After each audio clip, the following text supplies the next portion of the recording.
Welcome to the deep dive. Today we're tackling, well, a pretty tough but really insightful concept. It's drawn from the ancient world. hmm Specifically, we're looking at language used by the prophet Hosea, and our source material really zooms in on this single powerful accusations. It's in Hosea 5.7. They have dealt treacherously with the Lord. Exactly. Yeah, that phrase, it just carries immense weight, doesn't it? And it really sets our mission for this deep dive. We're not just looking at, unfaithfulness or disobedience. Right, words we might use more casually today. Very casually. The sources really stress that treacherously, it's specific. It's almost like a legal charge, a spiritual charge.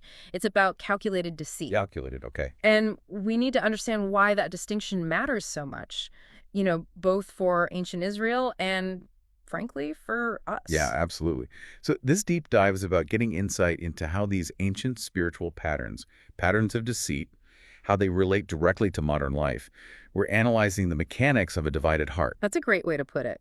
The heart that says it's loyal but acts well, differently. What kind of loyalty were they breaking? And why does treachery, that specific word, feel so much harsher than just saying betrayal? Good question. So let's start right there. The sources we looked at point out that a lot of modern translations tend to soften treacherously. They make it maybe a bit gentler. They do. Why did the scholars we reviewed insist on keeping that original sharper term? What's the functional difference between just being unfaithful and being actively treacherous? Well, I think it really boils down to intent, unfaithfulness.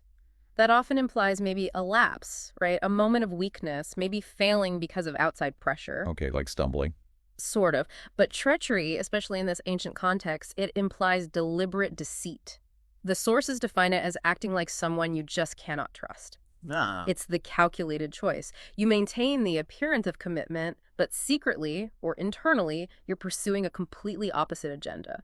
It really shifts the conversation from, simple human weakness to something more like structural spiritual hypocrisy. That makes the offense so much more relational, doesn't it? Not just a moral slip-up. Precisely. The research used an analogy. Think about how we'd react if a friend made a mistake, a lapse in judgment. We might forgive that. But what if you found out a close family member, someone you trusted implicitly, was speaking kindly to your face, but actively plotting behind your back, maybe undermining your stability or your reputation? Oh, the pain there runs incredibly deep. Because it's a total breach of trust. It's calculated. Yeah. And that is the kind of profound relational break Hosea is describing here. It's like signing a treaty, the covenant, in this case, knowing all the terms, and then strategically, deliberately planning to violate those terms when it suits you, when it's convenient or profitable. Wow. Okay, so to really get the scale of this treachery, we have to remember the context of that relationship. This wasn't just some casual agreement. Not at all. It was a profound, exclusive bond. Absolutely. And the background material reminds us this group, Israel, they were uniquely privileged. They had witnessed actual history being made. Right, the Exodus. The delivery from Egypt by a mighty hand, the sea splitting, miraculous food and water in the desert, the covenant given directly at Sinai. They were uniquely chosen, uniquely blessed, rescued not by their own strength, but purely by divine intervention. So their deceit wasn't just wrong. It was like an intentional insult against this incredible history of mercy they'd received. An unparalleled debt of mercy, yes, making the treachery even more stark. So when we look at the specific actions that the sources say qualified as treachery, it wasn't just general bad behavior, was it? It was very specific pattern, divided loyalty. Exactly. A pattern. What were the main areas where they showed this duplicity, this double dealing? The sources highlight two major areas where Israel was essentially playing a double game. First, their internal worship. They professed publicly to worship the Lord Jehovah. Okay. Yet at the same time, they were building altars to Baal. Right. And maybe for listeners who know the topic but need a quick reminder, Right. Why was Baal worship such a specific betrayal of Jehovah? What did Baal represent? Well, Baal really represented immediate visible gratification. He was seen as a fertility god, the one who guaranteed good harvests, rain, basically immediate prosperity. Tangible result. Tangible, yes. Following Jehovah required faith in the unseen.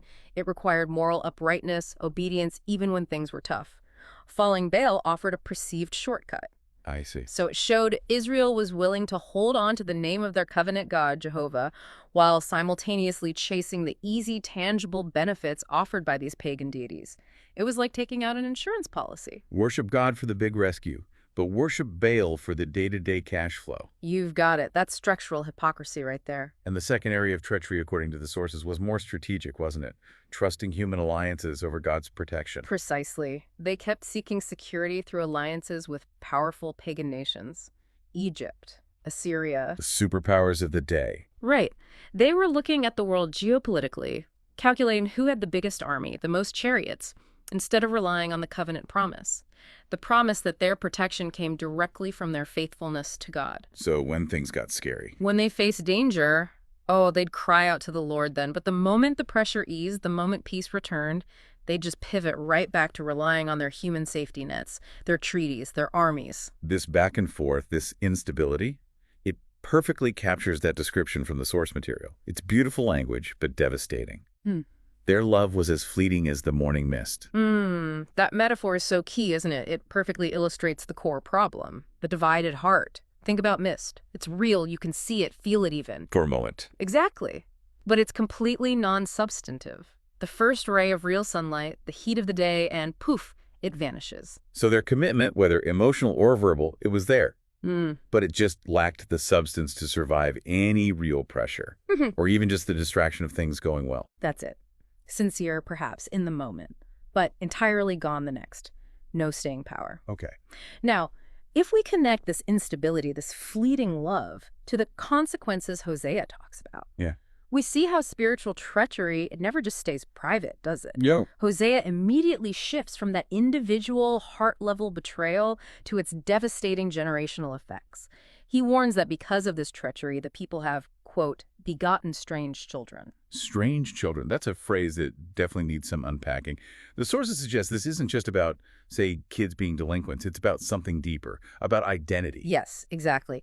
The research explains that the parents' practice of this calculated deceit, this spiritual hypocrisy, it was contagious. Think about it. The children saw their parents' love for God vanish like the morning mist. They saw the real priorities. They witnessed the priority actually given to Baal or to the alliance with Assyria. And in response, the next generation, well, they developed a kind of inherited cynicism. They had no authentic role models for genuine, steady faith. So they lost their connection. It caused them to lose their covenant identity. They no longer really recognized Jehovah as their true, exclusive God. The connection was fundamentally broken by the parents' example. So the treachery of one generation literally altered the spiritual DNA, you could say, of the next. It really did. And this is where the warning comes through so clearly for us today, for the listener. When the foundation of faith is rotten, when parents are hypocritical, saying one thing and living another, everything built on that foundation starts to crumble. It ripples outward. Absolutely. This spiritual decay, it ripples outward. It affects families, congregations, entire communities. The unfaithfulness of the parent doesn't just harm their own soul. It leaves the child spiritually adrift, rudderless, because the covenant itself starts to seem meaningless. Wow. Okay, this brings us squarely to the application for the listener today. The source material argues, quite pointedly actually, that things like modern moral compromise, high divorce rates, dishonesty in business or relationships, whether that's inside or outside religious circles, all of it demonstrates how lightly we tend to regard genuine loyalty today. It feels like we've sort of dulled the meaning of betrayal in our culture. We have. Which makes modern treachery maybe easier to hide or easier to rationalize. I think so. And that cultural dullness, it allows for a really sophisticated form of treachery to flourish within the modern heart. The sources identify basically 4 key ways this shows up today. Okay. The first is probably the most obvious. Living double lives. Professing belief on Sunday, but the rest of the week just following the dictates of the world. Whether that's in ethics or how we spend our time or even our entertainment choices. Exactly. It's that constant tension between our public allegiance and our private practice. What we say versus what we actually do when no one's looking or when it costs us something. Okay, that seems to link directly to the second form the sources mentioned. Ambition. We're taught culturally to be highly aspirational, right? Yes. But the sources suggest treachery can surface when we pray. Maybe sincerely, thy will be done. But then we just relentlessly pursue our own personal ambitions. Even when we might have a nagging feeling, they conflict with a truly faithful path. Right. And the conflict isn't ambition itself. Ambition isn't necessarily bad. It's the lack of surrender. Oh. It's the underlying belief that my wisdom, my plan, my career path, is inherently better or safer than God's guidance. This is really the modern version of Israel trusting in Assyria. Instead of armies, we trust our own plans or resources. We substitute human wisdom or sophisticated material comforts, maybe professional networking, for God's power and providence.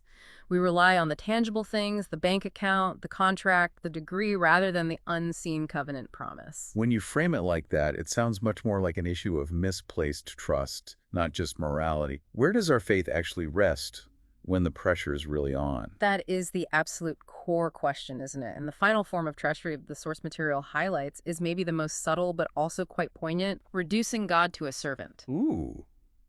You mean like treating God as sort of a cosmic 911 operator? Yeah. You only call when you're desperate. That's part of it, yes. Or offering conditional prayers. We mirror Israel's behavior exactly here. We promise devotion if God delivers the specific blessing we want, or the healing, or the success. But if life is good, If life is good, we tend to forget him, or at least relegate him to the background. We offer this conditional love, demanding that God act as a fixer for our plans, rather than embracing him as the sovereign Lord of all plans. We want his benefits without really accepting his lordship. so pulling this all together, the source's definition of modern treachery is, well, it's powerful and concise. We praise him with our lips while our hearts are far from him. That's it. It's that huge, often intentional distance between our spoken profession of faith and our actual lived devotion day to day.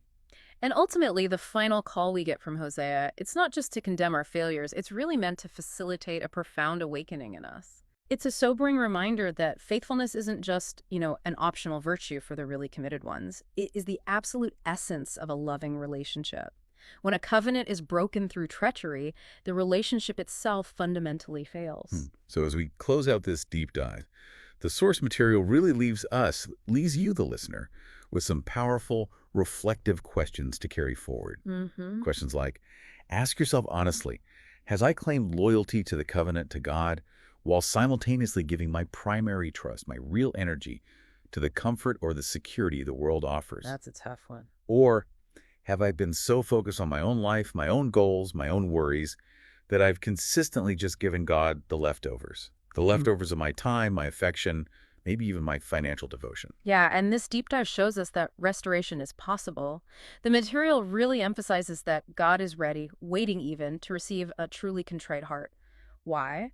Because he has been perfectly faithful to us. He upholds his end of the covenant even when we falter. That's crucial. It is. So the ultimate provocative thought, something for you to maybe mull over this week, is this. If faithfulness really means aligning our words, our deeds, our worship, and our obedience, making them all point in the same direction, what's one small, concrete area of your life that would need to change starting today if you truly committed to walking humbly, faithfully, and sincerely? What change would ensure that that heartbreaking accusation they have built treacherously with the Lord does not describe you?